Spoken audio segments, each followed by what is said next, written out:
Well, that was a load of rubbish yesterday, wasn't it? Here is my reaction show to this game. Like I say,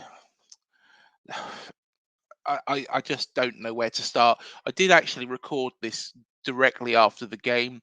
I thought I'd spare you of it because there was a lot of swearing, a lot of frustration. I think I wasn't the only fan in doing that. And I'm going to be brutally honest during this show because I think it's time for people to be brutally honest about what they've seen. So, Wolves, um, firstly, well done to Gary O'Neill, well done to the Wolves team. They were, very, very disciplined and well managed. And also, Gary O'Neill's comments after the game was so respectful. So respectful. I wish some of our fans showed him equal respect because he showed us maximum respect. But, unfortunately, there is, a silly element of our fan base who, will knock him, slag him off at all times. These were probably the same sort of people that were knocking and telling Eddie Howe that he needed to go. Look at what he's done now, and look at what Gary's done now. So let's start off with this lineup. So the lineup was actually more of what we wanted. Phil Billing, more advanced role, tick. David Brooks on the pitch, right hand as on the wings, tick. Tavernier also playing, tick. You also, okay, Kelly in the defence with Zabania. I don't know why Senesi was omitted. Maybe there was an injury concern there. And Alex Scott making his debut, good, excellent. So it was all positive. When we actually got onto the pitch, seemed a lot more positive as well. Phil Billing, that more advanced role, was seeming to link up with Solanke. Solanke was working his socks off. He always does. Even though, those around him might not be providing the best possible service. And that is probably down to our manager, who, unfortunately, we'll come to that, but unfortunately, does seem completely out of his depth in the Premier League.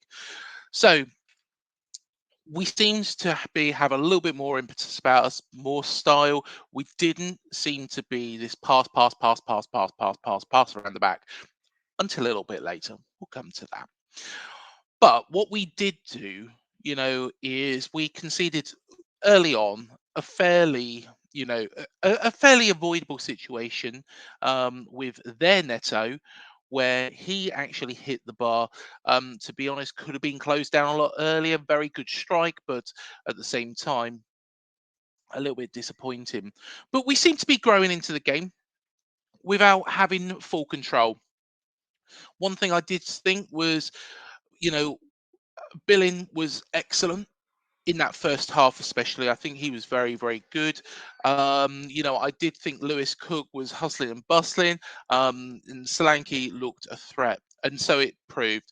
Brooks did amazing run. The reason why everybody's been calling for him to start, to be honest, that's something, even if the fans didn't get Gary O'Neill right and said that he should go, everybody's been getting that Brooks should be playing right.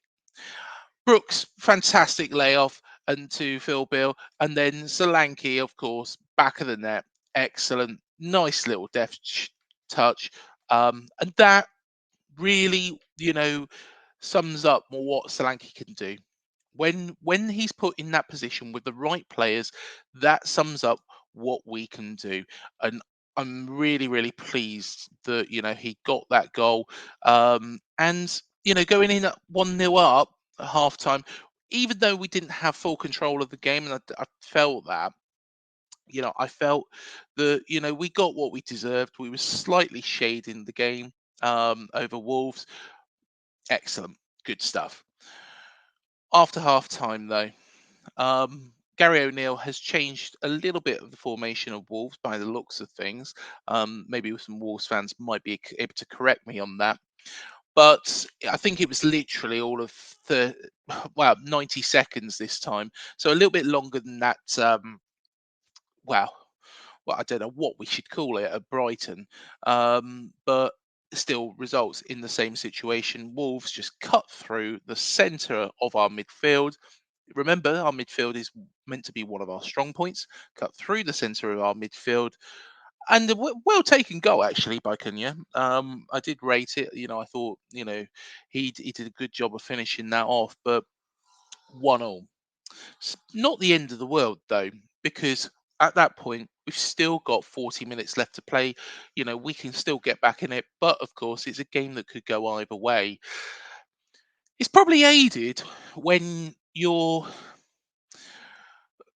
defensive midfielder, shall we call him, talisman, who hustles and bustles and is difficult, to play against for opposition players, does something really stupid. So he's made a bit of a rash tackle, and then the Wolves player has got up, and I know Lewis Cook, and I've met him on a number of occasions, but that is indefensible. I think it's not in his character, but I think it's just a moment of madness that happens in the heat of the moment, and it was a red card all day long. Unfortunately, it was a red card all day long. There's no ifs or buts. Yes, the Wolves player did make a little bit of a meal of it, but he always was going to. So there we go. Um, so down to 10 men. How do we manage this? Well, how we don't manage it is what happened, with a couple of minutes to go of normal time. Our Neto decides that he's going to pass the ball out to Phil Bill, who is then going to run. And Phil Bill was stood on about probably the 6-yard box. Phil Bill run like an extra 2 yards and then lost the ball. At this point, we're in dire trouble because there's more Wolves players in the box than there is Bournemouth players. It's 1-2 in the back of the net, and it's absolutely ridiculous. Neto, for a goalkeeper of his standard, should be doing far, far, far, far better. That is a risk. If there is players in the box, Wolves players hanging around, don't do that. Don't piss arse around. And this is an Andoni Iraola thing. Piss arsing around at the back of it, passing out from the back. Oh yeah. You know, when Eddie Howe used to do it, we used to pass to the sides, to the left or the right fullback. Didn't pass right down the fucking centre to Phil Bill. That's just asking for trouble. It's one of those. It's a schoolboy rule. It's a Sunday league rule where it's like one of those rules where you don't pass across the face of goal because if somebody's rushing in, you're gonna fucking concede. So personally, absolutely ridiculous. Threw the point away, threw the game away. You know, well done to Wolves. I think overall second half much the better side, and the statistics say that. Some people will turn around and say, "Oh, Wolves were no better." The statistics say they were a lot better than we were, and again in that second half, we reverted back to this type of passing, passing, passing, passing, passing does not work. And this is where, Gary, I know everybody has knocked me left, right, and centre for backing Gary O'Neill. The man has gone and beaten Manchester City. He's beaten Everton. He's beaten ourselves. Got a very good point against Villa. You know, he's he's a good manager. He's got 11 points now. We are stuck on 3, and we can't win a game under this manager. And the reason why Gary gets those points is because he is playing in a style that is suiting his playing staff. He's not playing. We haven't got the players. We have not got. Then they're not capable of playing Andoni Iraola's way. Don't get me wrong. I like Iraola. I like him as a person. He's wears his heart on his sleeve. You can tell that. But in any line of work, if you was not to get a result in 3 months, most lines of work have probation periods. If you was not to get a result in 3 months, what is going to happen to you? What is going to happen? Now, a lot of people, and I know one, and do you know what? I'm going to comment on it. Said, "Oh, Gary O'Neill, he wasn't very good when he got the job. He didn't." Between the Liverpool game and the Southampton game, and his tenure didn't start when he got it full time. We were the only team that went unbeaten between those two games. So he did a bloody good job considering that side had just been promoted, new league, and also had been beaten 9 fucking nil. So Gary O'Neill did a fantastic job at this football club, and surely people now have got to realise that, you know, I was right in what I said, in that we should not have, got rid of him.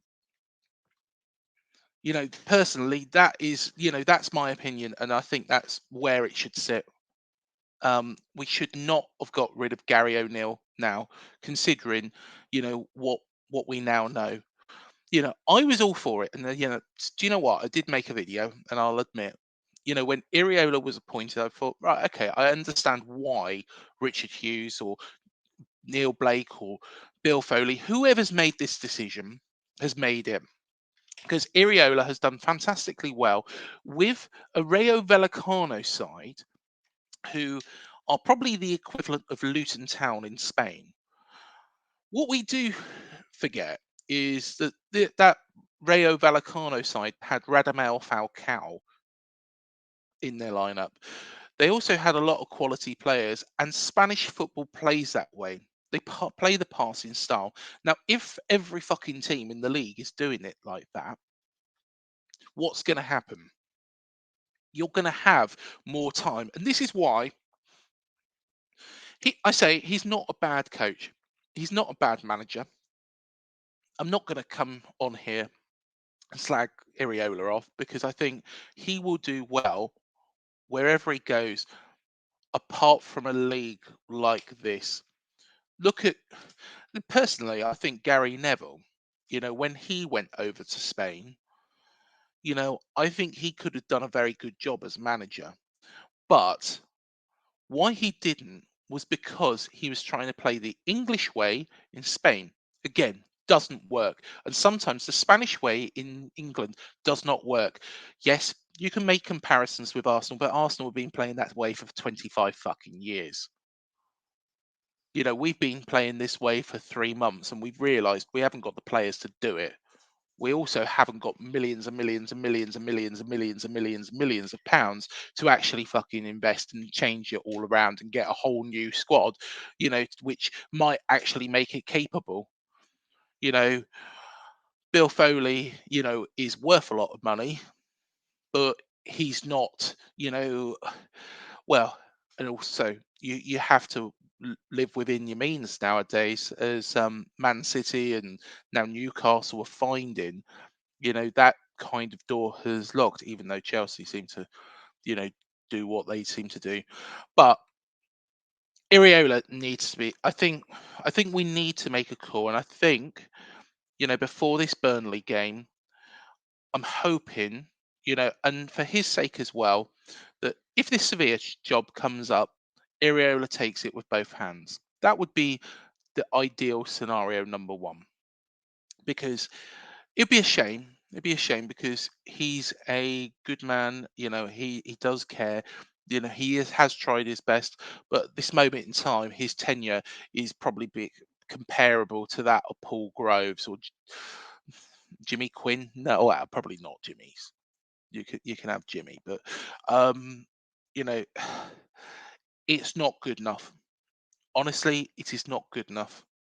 Let's be fair. Even Paul and Jimmy, won some bloody games while they were here. So that would be the ideal scenario, and I think he'd do a good job at Sevilla because they play that style. He's already got a squad who would do that justice. I think the second option, though, is going to be if that doesn't materialise, we need somebody in place who can get the best out of these players before Burnley, and that man doesn't seem to be Iraola, because I think yesterday was a chance for him to change it, against a side which aren't, aflush with talent. They've lost the likes of Ruben Neves and Raul Jimenez and players like that. Um, they're not flush with talent, Wolves. Yesterday was the ideal opportunity for us to do that, to go back to basics and get 3 points on the board. Wolves in that first half were probably there for the taking if we played it right, but we didn't. We didn't. And I think on that basis, and considering how big a game Burnley is now, considering they are just above us as well, we need to therefore probably make a change. Now, the big question now is who comes in? Who are they going to appoint? Because, if Iraola is dismissed either today or Monday or Tuesday or Wednesday, we need a plan. We haven't planned this like we did when Iraola come in. That was all planned. And personally, I think the players that we bought in January weren't Gary O'Neill players. They were actually Iraola players. And let's be honest, Gary O'Neill got better out of them than Iraola has done. We need probably somebody who is going to be temporary at this moment in time, but is proven in this league. And who is that? Who is that? You know, is there a name that rings a bell? Do we take a risk, and appoint on a temporary basis, or the Americans you use? And I can't believe I'm going to say this. I actually can't believe I'm going to say this, but a man who is probably accessible because of his American connections, probably, um, has managed in this league before and probably would be able to get a decent result against Burnley. And that man, Jesse Marsh. I can't believe I'm bloody saying that because I don't rate him as a manager. But if that's what's needed to steady the ship, that's what's needed to steady the ship because Iriola, you can't. He's a nice man. He's a good man. It's upsetting that, we're having this conversation. But at the same time, you cannot continue like you are at this moment in time. There is no way we can continue like we are. If Gary O'Neill was available, I'd take him back all fucking day long. And I think, everybody who got him on his back with PE teacher, the Bin Laden pictures, the clown pictures, all that, are surely eating their words now because it's ridiculous. A lot of criticism has come on board for Richard Hughes and his recruitment. Um, Tyler Adams, let's go on to that because Tyler Adams is now announced as out until um, March. Not particularly very good recruitment, I've got to be honest. However, from a commercial perspective, this makes sense. And what I mean by this makes sense is it might probably pay, and I wouldn't have the figures, but this probably pays its way because of the attraction, the exposure that we are getting in the United States at the moment. Also, of course, we've got an American owner that's going to have that draw. And if you look at the walls of the Vegas Golden Knights store and the Bournemouth part, it's all about Tyler Adams and, Americans, So, okay, let's write that off. But the other business we've done isn't particularly bad. And Richard Hughes is now getting a bit of a battering, personally, that he doesn't deserve. Just like Gary O'Neill didn't deserve his. Richard Hughes is getting a battering for bringing in players, like Alex Scott, who everybody wanted, and we managed to get. Justin Cliver, again, another player who is eagerly wanted. Okay, hasn't really set the Premier League alight, but again, player that everybody wanted. Max Aarons, we pinched him from underneath Lee's nose. I don't understand the Jaden Anthony Sinistera thing. I still don't. And I know that Jaden Anthony's doing a very good job at Leeds. Um, I wish there was a recall on there. And I was speaking to Dan about from the Square Ball about that. Yeah, I wish there was a recall, but there we go. Um, what business we've done hasn't been bad. Radu is a good backup goalkeeper, and to be perfectly honest, he's got to get the nod.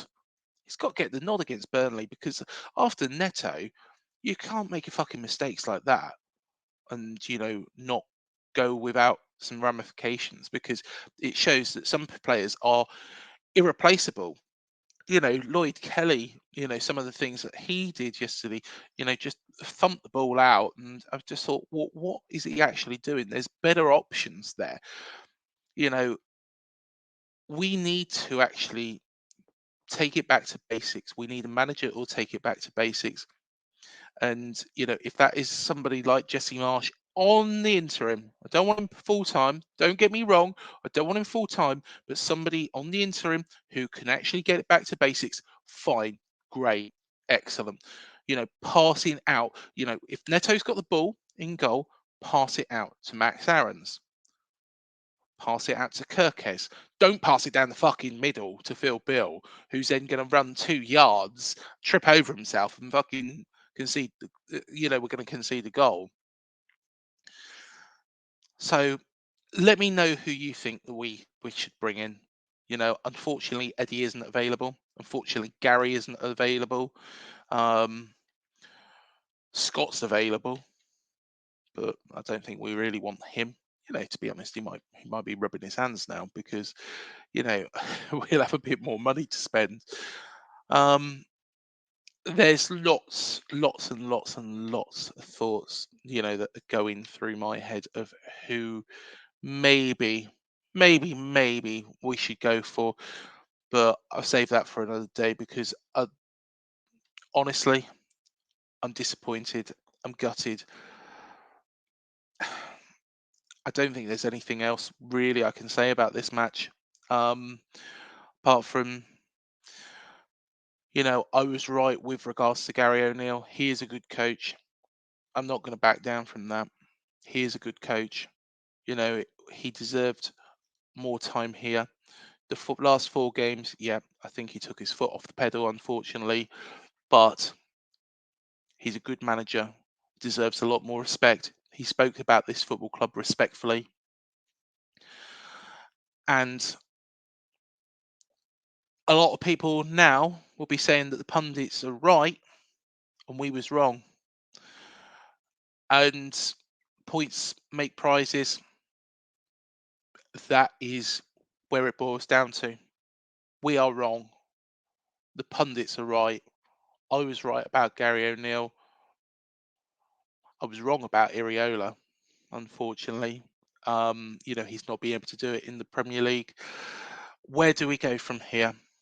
If this continues much longer, and we're beaten by Burnley, considering we've got Newcastle coming up, we've got Manchester City coming up,